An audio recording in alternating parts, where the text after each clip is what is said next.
एक बार अल्लाह ताला ने मलकुल मौत से पूछा, ए इज़राइल, क्या कभी किसी इंसान की रूह निकालते वक्त तुम्हें रहम भी आया? मलकुल मौत ने अर्ज किया, या अल्लाह, 2 बार मुझे रूह निकालते वक्त दिल से बहुत दुख हुआ, इतना कि अगर तेरा हुक्म न होता तो मैं हरगिज वो रूहें कब्ज न करता। मलकुल मौत ने कहा, या अल्लाह, पहली बार जब मुझे एक नवजात बच्चे की माँ की रूह निकालने का हुक्म मिला, वो बच्चा अपनी माँ के साथ एक तूफान जदा समुंदर में एक टूटी हुई लकड़ी के पटरे पर सवार था।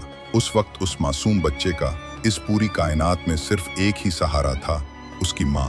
तब मुझे हुक्म मिला कि उस बच्चे की माँ की रूह कब्ज कर लूं। या रब, उस लम्हे दिल फट गया, उस मासूम पर बेपनाह रहम आया। और दूसरी दफा एक बादशाह, उसने शौक और आरजू से एक शहर बनवाया था, इतना शानदार कि पूरी दुनिया में वैसा शहर कहीं और नहीं था। जब वो बादशाह अपने उस नए शहर का दीदार करने पहुंचा और उसका पहला कदम शहर के दरवाजे में पड़ा तो मुझे हुक्म हुआ, उसकी जान निकाल लो। उस वक्त मुझे बहुत रोना आया। मेरे दिल में ये ख्याल आया कि इस बादशाह ने कितनी तमन्नाएं और हसरतें इस दिल में पाली होंगी, कितना कुछ सोचकर ये शहर बनवाया होगा, और अब वो सब अधूरा ही रह जाएगा। अल्लाह ताला ने मुस्कुराते हुए फरमाया, इज़राइल, तुम्हें ये जानकर ताज्जुब होगा कि जिन 2 लोगों पर तुझे रहम आया वो एक ही इंसान था। वो बच्चा और वही बादशाह, दोनों एक ही शख्स थे। उस शख्स का नाम है शद्दाद।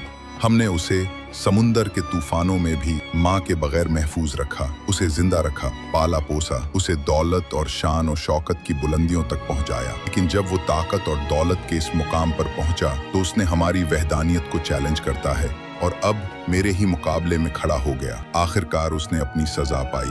अल्लाह हमें घमंड और तकब्बुर करने से बचाए। दोस्तों, कमेंट्स में आमीन जरूर लिखो।